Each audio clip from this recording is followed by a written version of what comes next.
हुकूमत ये दावा कर रही है कि 2 साल में अपोजिशन के खिलाफ जो नैब के केसेस हैं उनका फैसला हो जाएगा और अपोजिशन के वो रहनुमा जो जमानत पर रिहा हो गए हैं वो 2023 के इंतखाबात से पहले जेल में होंगे और इंतखाबी सूरत हाल तब्दील हो जाएगी। मगर अपोजिशन को भी यकीन है कि अब पहले जैसे हालात नहीं हैं, हालात बदल गए हैं।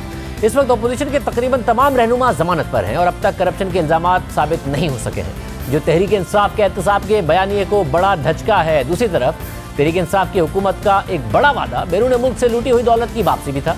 इस वादे में भी अब तक कोई ठोस पेशरफ नहीं हुई है और जिन नैब केसेस पर अपोजिशन रहनुमाओं को अगले 2 साल में जेल में डालने का दावा किया जा रहा है उनमें तो करप्शन और लूटी हुई दौलत बाहर ले जाने का इल्जाम ही नहीं है।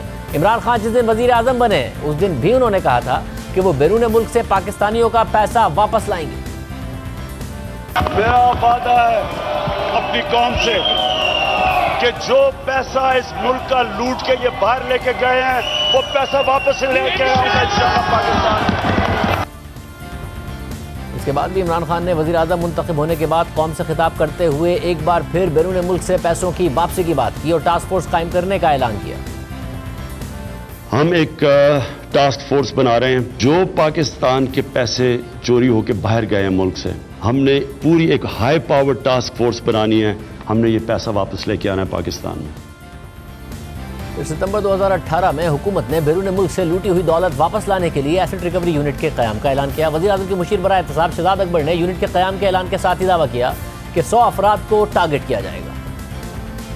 100 बड़े मगरमच्छ जिन्होंने पाकिस्तान से पैसा लूटा है उस टारगेट के ऊपर हम काम करेंगे और उसके ऊपर फोकस्ड अप्रोच होगी कि इन टारगेट्स के ऊपर हम पूरी एक ट्रेसिंग एक्सरसाइज होगी कि इन्होंने पैसा कहाँ छुपाया हुआ है और फिर उसको लाने के इकदाम किए जाएंगे। फिर नवंबर 2018 में शहजाद अकबर ने दावा किया कि $5 अरब के असासों का सुराग लगा लिया है।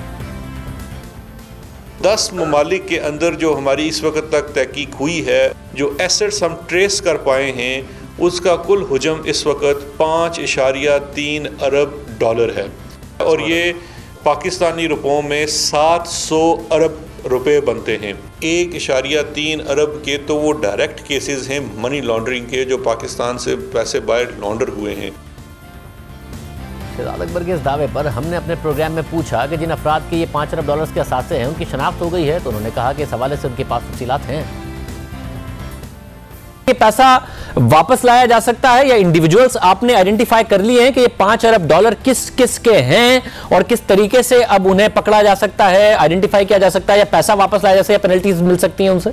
जी बिल्कुल शाहजेब, ये आइडेंटिफाइड अमाउंट है। ये हमने अमाउंट इसमें काफ़ी ज़्यादा जो प्रॉपर्टीज़ हैं, एसेट्स हैं, उनकी तमाम डिटेल हमारी अथॉरिटीज़ के पास आ चुकी हैं। किसकी हैं, किस जुरिस्डिक्शंस के अंदर हैं, उनका इस वक्त स्टेटस क्या है, वो तमाम डिटेल है और उसी को सामने रख के ये बताया गया है और उनको वापस लाने के लिए भी एक क्लियर प्लान है। इसी तरह खुद वज़ीर आज़म इमरान खान ने 3 दिसंबर 2018 को मुख्तलिफ टीवी चैनल्स के एंकर्स को इंटरव्यू देते हुए दावा किया कि उनकी हुकूमत ने 26 ममालिक से मुआहदे कर लिए हैं, जिसके बाद इन ममालिक से पाकिस्तानियों की तफसीलात सामने आ रही हैं और अब तक जो मालूमात सामने आई हैं उसके मुताबिक उन 26 ममालिक में $11 अरब का सुराग मिला है। 26 मुल्कों से जो अब तक डेटा आया और अभी डेटा खुलता जा रहा है, आप हैरान होंगे कि 26 मुल्कों से जो अब तक पाकिस्तानियों के बैंक अकाउंट्स आए हैं वो $11 अरब हैं। $11 अरब। हम यहाँ 4-4, 5-5 अरब डॉलर के लिए दुनिया के चक्कर लगा रहे हैं। $11 अरब पाकिस्तानी शहरियों के।